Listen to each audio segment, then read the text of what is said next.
अवसर था राजस्थान सरकार के 1 वर्ष पूरा होने का, और इस अवसर पर अंत्योदय सेवा शिविर का आयोजन राज्य स्तरीय कार्यक्रम के रूप में देखने को मिला। लेकिन साथ ही साथ राजस्थान के मुख्यमंत्री भजनलाल जी शर्मा का जन्मोत्सव भी था, और जोधपुर के जिला स्तरीय कार्यक्रम के अंदर भजनलाल जी शर्मा का जन्मोत्सव बड़े धूमधाम से आयोजित भी किया गया और दिव्यांगों के साथ किया गया। केक काटने का काम भी दिव्यांगों के द्वारा किया गया, और कार्यक्रम के मुख्य अतिथि जहां जोधपुर शहर के विधायक अतुल जी भंसाली थे, और उन्होंने जब केक कटवाया उन बच्चों से जो दिव्यांग थे, और उनके चेहरों की खुशी भी कुछ और थी।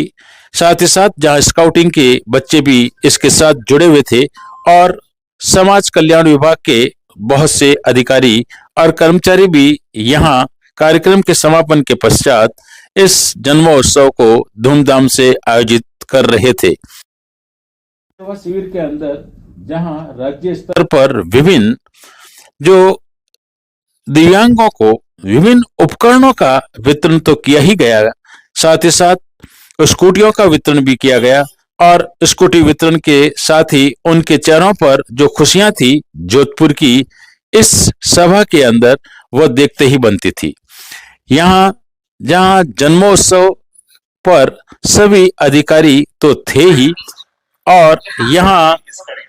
जिला कलेक्टर गौरव जी अग्रवाल भी साथी थे, और यहाँ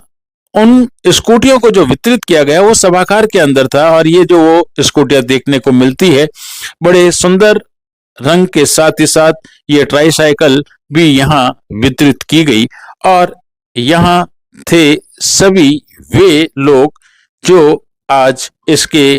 हकदार थे। और जहां इनका वितरण किया गया उसके बाद ये अपनी गाड़ियां लेकर के जा रहे थे। लेकिन अवसर था जब अतुल जी भंसाली से बात करने का, तो लोक संगीत माटसोज संस्थान के अध्यक्ष गुरु गोविंद जी कल्ला के बारे में, उनकी हथई के बारे में जो कुछ कहा, जानते हैं उन्हीं से। एक छोटा सा और सवाल कि जिस तरीके से हर मंदिरों में, हर जगहों पर जहां लोगों को जरूरत होती है, आपके द्वारा वो जगह बैठने के लिए दी गई, इस जन्मदिन के अवसर पर क्या ऐसा अगले साल देना चाहेंगे जिससे कि समाज और अधिक लाभान्वित हो सके? आपने सही सवाल पूछा। तो पहला जवाब तो मैं आपके पिताश्री को एक श्रद्धांजलि समर्पित करते हुए, आदरणीय गुरु गोविंद कल्ला, जिन्होंने जोधपुर की रीति नीति और जोधपुर की जो सभ्यता उसको जिंदा रखने के लिए जीवन पर्यंत एक अपनी छाप छोड़ी, और अपने वाणी के माध्यम से, गीत के माध्यम से हमेशा लोगों को कराते गए। और उनका ही एक हमेशा कहते थे, हम उसके पास जाते थे कि भाई हथई जिंदी रहनी चाहिए। तो मैंने एक मैं समझता हूँ कि हमारे लिए एक व्यक्तिगत क्षति तो है, क्योंकि मैंने सोचा था कि इस योजना का शुभारंभ उनके कर कमलों से करूँगा, पर मैंने जोधपुर की हथई को जिंदा रखने के लिए, जोधपुर की जितनी भी हथइयाँ हैं उनको मैंने विधायक कोष और जेडीए के माध्यम से उन हथइयों के निर्माण के लिए और हथइयों की सुंदरता के लिए एक बजट पास किया था, और वो टेंडर भी हो गया। पर एक बदकिस्मती रही कि आदरणीय गुरु गोविंद कल्ला जो इस रचना के प्रणेता थे, उनको मैं